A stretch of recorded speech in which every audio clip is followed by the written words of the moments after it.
Kami menghabiskan banyak waktu mencoba mengatur dunia.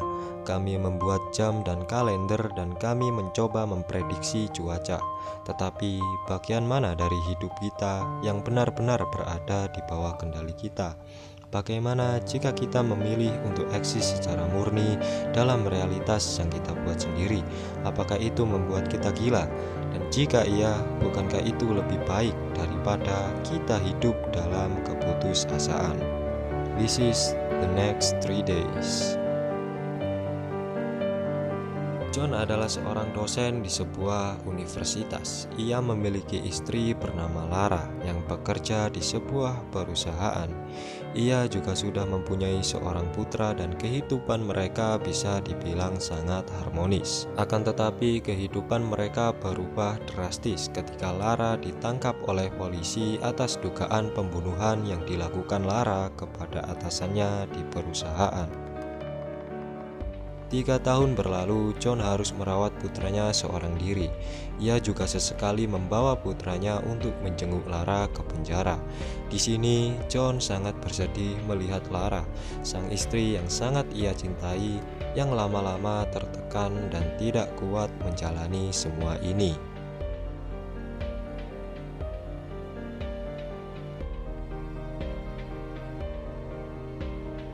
John yang bersimpati dengan sang istri kembali melihat-lihat bukti kejahatan istrinya, yang di sini dijelaskan bahwa bukti-bukti tersebut mengarah jelas kepada Lara yang telah membunuh atasannya. Keesokan harinya, John yang masih menyangkal dan tidak percaya dengan bukti-bukti perbuatan istrinya kini mencoba menemui pengacaranya untuk melakukan banding.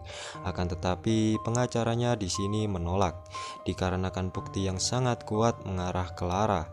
Dari saksi mata, sidik jari, dan jaket berdarah milik Lara yang dirasa membuat banding akan berujung sia-sia. John pun lantas menuju ke penjara untuk memberitahu akan hal tadi pada istrinya, Lara. Di sini mereka menangis dan sangat bersedih karena satu-satunya harapan Lara bisa bebas yaitu dengan banding tersebut yang sudah tidak mungkin bisa dilakukan lagi. Selepas kunjungan ke penjara, John menuju ke rumah orang tuanya untuk menjemput anaknya yang dititipkannya. Dengan rasa putus asa dan bersedih, ia membawa anaknya untuk pulang bersamanya. Setibanya di rumah, John menidurkan anaknya dan kembali melihat-lihat berkas-berkas kasus dari istrinya. Kemudian telepon pun berbunyi yang ternyata dari rumah sakit, yang mengabari kalau istrinya, Lara, dirawat di rumah sakit karena Lara telah mencoba untuk bunuh diri. Lantas, John langsung menuju ke rumah sakit untuk melihat Lara. Di sini kesedihan John bertambah kala ia melihat istrinya yang seiring waktu semakin putus asa. Keesokan harinya, John yang sudah tak tahu harus bagaimana lagi, kini ia berpikir nekat dan berencana membobol penjara untuk membebaskan istrinya. Dikala ia berada di perpustakaan kampus tempatnya mengajar, ia mencari buku-buku tentang tutorial membobol penjara, yang alhasil ia bertemu dengan buku biografi dari Demon Pennington, seorang mantan narapidana yang pernah melarikan diri dari penjara.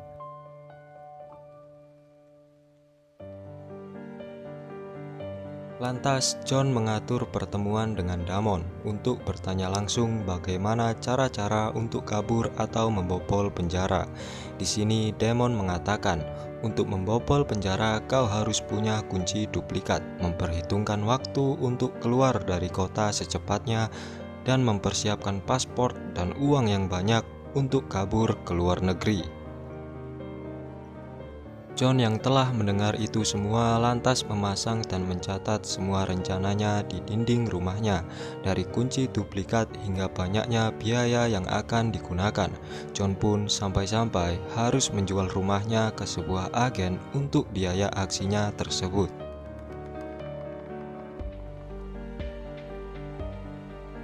Singkat cerita, John menjalankan rencananya. Kini ia mengunjungi penjara. Di sini, ia mengamati semua akses keluar masuk penjara tersebut. Ia juga mengedit foto dirinya Lara, dan juga anaknya yang nantinya akan dijadikan untuk foto paspor baru. Seusai mengedit foto, John langsung menuju pemuda yang konon katanya menjual paspor palsu. Akan tetapi, sialnya John di sini tertipu dan malah ia dirampok oleh para pemuda itu.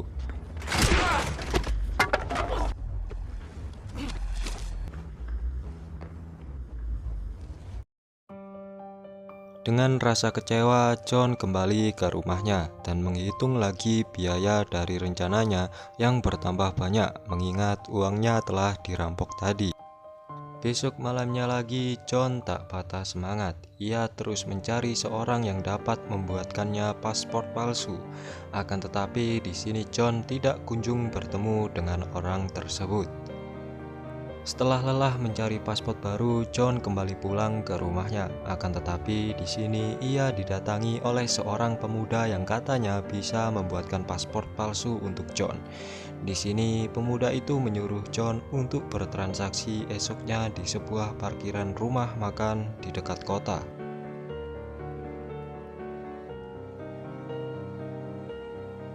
Esok harinya, John yang tidak ingin dirampok lagi menyempatkan diri membeli pistol untuk jaga-jaga.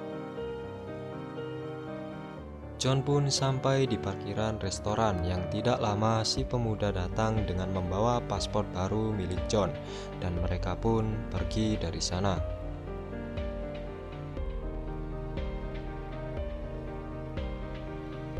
John yang telah mendapatkan paspor palsu kembali ke rumahnya. Kini ia berencana membuat kunci duplikat. Dengan panduan dari video online, ia membuat kunci duplikat sendiri. Setelah kuncinya jadi, John mengunjungi penjara. Di sini ia mencoba kunci tersebut ke salah satu pintu penjara. Naasnya, kunci yang ia masukkan tersangkut dan tidak bisa dicabut.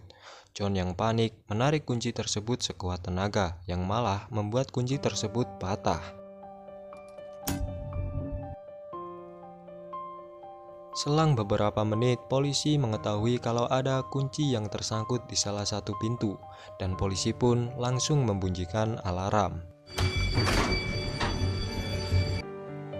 Kini semua pengunjung penjara di sini harus diinterogasi perihal siapa pemilik kunci yang tersangkut tadi. John pun ditanya, akan tetapi John mengelaknya dan beruntung juga CCTV di sana tidak bisa melihat wajah dari John yang tertutup seorang pria di depannya. John pun akhirnya diperbolehkan pulang, dan sesampainya di rumah, John merenungi semuanya dan berpikir bagaimana cara dia bisa masuk ke penjara tanpa diketahui oleh polisi. Di sela-sela rencananya, John tidak lupa untuk merawat anaknya. Di sini ia mengajaknya bermain ke taman, dan di sini juga John bertemu Nicole, seorang ibu dari teman anaknya. Selepas menemani anaknya bermain, John berbincang-bincang dengan Nicole. Di sini, Nicole memberi undangan pesta ulang tahun anaknya dan mengharapkan John dan anaknya untuk datang ke pesta ultah tersebut. Singkat cerita, John mengamati sebuah mobil lab yang ternyata mobil itu sering berkunjung ke penjara yang bertugas untuk mengecek kesehatan para tahanan. Di sini John mempunyai rencana lain. Ia mengikuti mobil tersebut dan mengkalkulasi waktu seberapa lama si pengemudi mobil itu keluar dan kembali lagi ke mobil. Yang lantas esok harinya John kembali mengikuti mobil lab tersebut. Ia lantas masuk, menyusup ke mobil itu dan memfoto hasil tes kesehatan dari Lara. Yang selanjutnya di rumah, John mengedit dan mengganti hasil dari tes kesehatan tersebut. Singkat cerita, John mengunjungi istrinya. Di sini John kaget karena istrinya ternyata akan dipindahkan ke penjara pusat dalam waktu dekat. Mengetahui bahwa istrinya akan dipindah dalam waktu dekat, John pun terburu-buru. Ia menghubungi agen real estate dan bertanya apakah rumahnya sudah laku karena ia butuh uang secepatnya. Akan tetapi sayangnya rumah milik John belum juga laku. John yang sangat-sangat membutuhkan uang tersebut untuk rencananya kini memilih jalan yang barbar. Ia mendatangi sebuah bank dan berniat untuk merampok bank. Akan tetapi, John mengurungkan niatnya tersebut. Esoknya, John pun kembali mengunjungi istrinya. Di sini, melihat raut wajah Lara yang semakin putus asa malah membuat John semakin nekat untuk melakukan cara apapun agar istrinya bebas. Setelah mengunjungi Lara, John kini mengikuti seorang pemuda bandar narkoba dan berniat untuk merampoknya.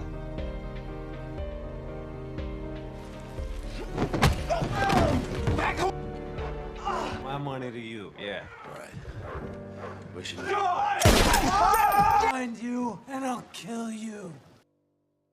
Di dalam markas bandar narkoba, di sini sang bandar tidak mau menyerahkan uang dan terlibat cekcok dengan John.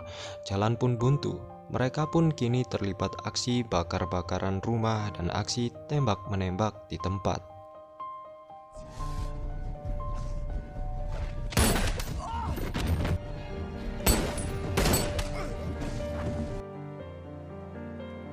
John yang berhasil mengalahkan semua bandar menemukan berangkas berisi uang yang langsung ia bawa dalam tasnya.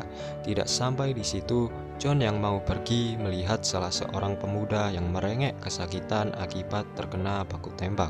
John yang masih memiliki sedikit rasa kemanusiaan memilih untuk membawa pemuda tersebut ke rumah sakit.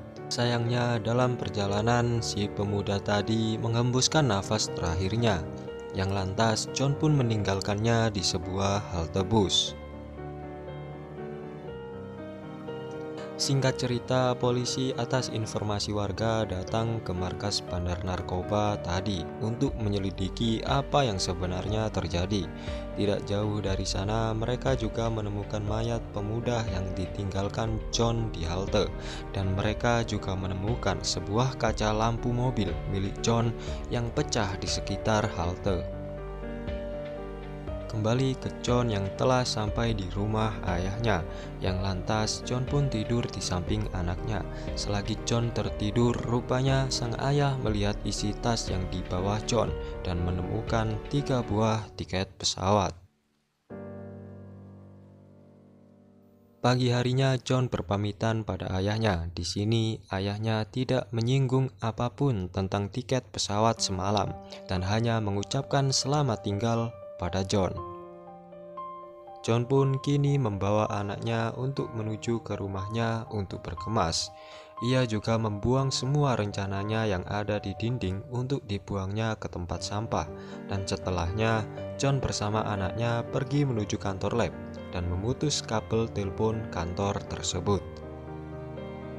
Setelah itu John mengikuti mobil lab yang telah berangkat, dan setelah mobil lab itu berhenti di depan rumah sakit dan si sopir juga keluar, John langsung mengendap-endap masuk ke mobil itu dan mengganti hasil tes kesehatan dari istrinya dengan hasil palsu editannya.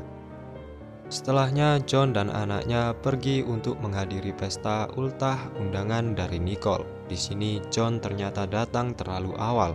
Akan tetapi John di sini bermaksud untuk menitipkan anaknya pada Nicole dan berkata akan menjemputnya seusai pesta ultah nanti. Lantas John pun pergi dari sana. Di sisi lain, detektif kepolisian telah menemukan identitas kaca lampu mobil milik John, yang lantas detektif di sini langsung menuju ke kediaman John. Sementara itu, di rumah sakit yang telah menerima hasil lab kesehatan palsu Lara yang telah diedit, John menghubungi kantor lab untuk memberitahu kalau Lara sedang sakit. Akan tetapi, kantor lab tidak bisa dihubungi. Lantas, pihak rumah sakit langsung mengirim ambulan untuk menjemput Lara ke penjara untuk dibawa ke rumah sakit, yang di saat itu pula John mengikuti ambulan tersebut. Di sisi lain, detektif yang sudah berada di rumah John tidak mendapatkan apapun dan mereka malah mendapat kabar kalau istri John yaitu Lara sedang dirawat di rumah sakit. Lantas, mereka pun menuju ke rumah sakit. Sedangkan di rumah sakit setelah Lara dimasukkan ke ruangan untuk dirawat, John masuk dengan menyamar sebagai seorang dokter dan langsung menodongkan pistol ke polisi yang ada di dalam. Di sini, Lara yang disuruh untuk mengikuti John untuk kabur dari rumah sakit awalnya menolak hal itu. Akan tetapi, John mengatakan dan mengingatkan bahwa anaknya telah menunggunya di rumah. Lantas, atas dasar kerinduan Lara pada sang anak, Lara pun mengikuti semua apa yang dikatakan John. Mereka berdua pun akhirnya mencoba untuk keluar dari rumah sakit. Di lorong, seorang perawat menyadari aksi mereka yang lantas memanggil polisi lain yang berjaga di sana. Di saat itu pula, detektif telah sampai di rumah sakit tersebut. John dan Lara kini terlibat aksi kejar-kejaran di rumah sakit itu dengan para polisi dan detektif di sana.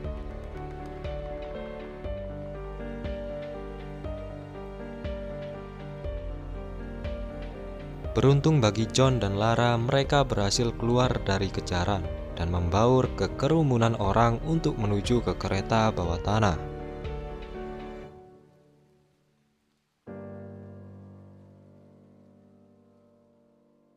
Akan tetapi, sebelum mereka berdua memasuki kereta, detektif melihat mereka dan mengejarnya. Detektif juga telah menelpon masinis kereta untuk menghentikan kereta.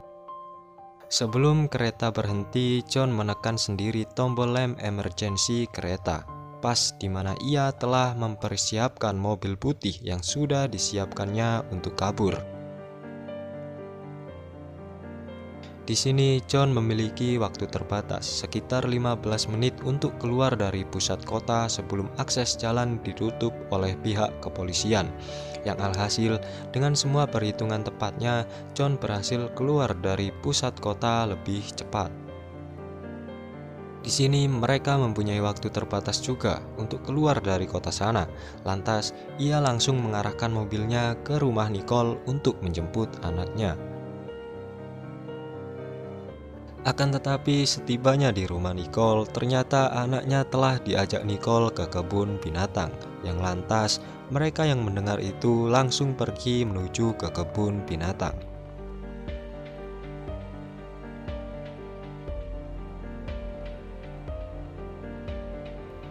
Di sisi lain, polisi telah menemukan sebagian rencana John yang telah dibuangnya ke tempat sampah. Kembali ke John di tengah perjalanan, mengingat waktu yang sudah tidak memungkinkan untuk menuju ke kebun binatang, John langsung mengarahkan mobilnya keluar kota. Melihat hal ini, Lara berdebat dan tidak ingin meninggalkan anaknya, sedangkan John berkata kalau dia akan mencari cara lain untuk membawa anaknya keluar dari kota. Akan tetapi, tiba-tiba Lara malah membuka pintu mobil dan mencoba loncat dari mobil.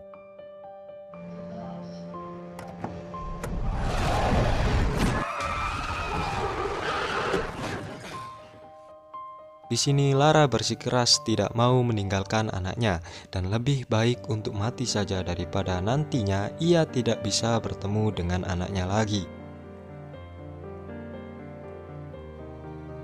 Mendengar perkataan itu, John pun mengurungkan niatnya, mengabaikan waktu yang ia miliki dan kembali ke kebun binatang untuk menjemput anaknya. Setelah menjemput anaknya, mereka berhenti sejenak. Waktu mereka sudah habis. Di sini, mereka mendengar dari radio bahwa polisi telah siaga dan berjaga di semua sisi perbatasan kota.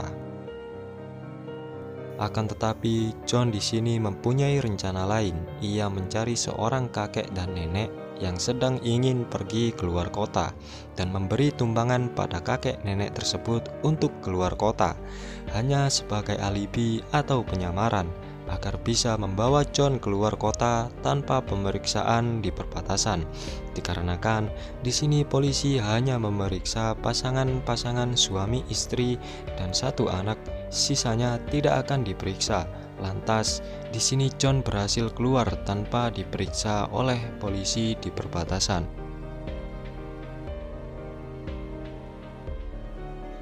Di sisi lain, polisi sedang sibuk merangkai dan menerka kemana John pergi.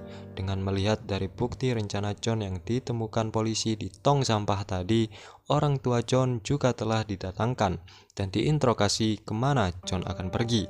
Ayah John juga yang di sini sebenarnya tahu kemana John pergi menutupi hal tersebut dan berkata bahwa dia tidak tahu apapun tentang hal itu.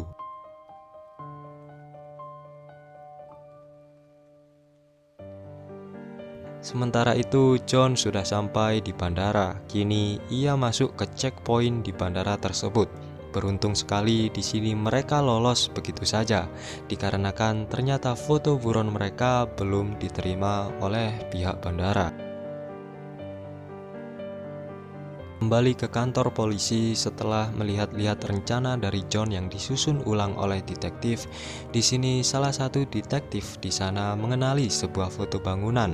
Foto tersebut adalah foto istana presiden di Haiti. Lantas detektif menyimpulkan bahwa John akan menaiki pesawat yang menuju ke Haiti. Di sini para detektif langsung menelpon pihak bandara untuk memeriksa semua penumpang yang akan terbang ke Haiti. Alhasil, di sini pihak bandara tidak menemukan mereka pada penerbangan ke Haiti. Berpindah ke John, Lara, dan anaknya yang sudah berada di dalam pesawat, yang ternyata di sini mereka menuju ke Venezuela.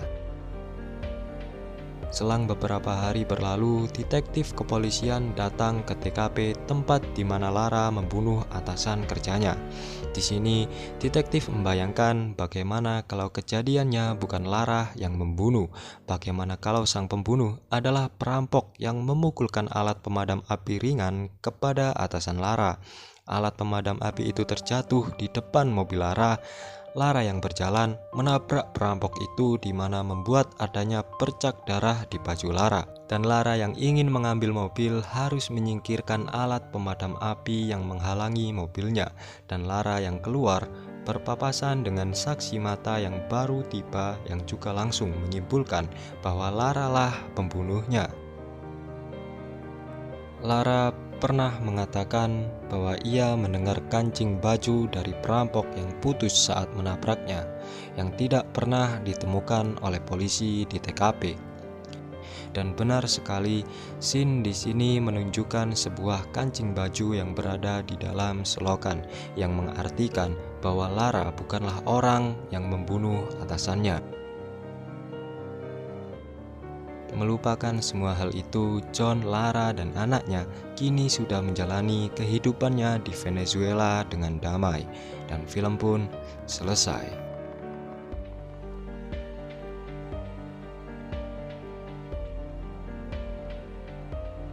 Singkatnya, film ini mengingatkan kita bahwa apa yang kita lihat belum tentu seperti apa yang kita duga.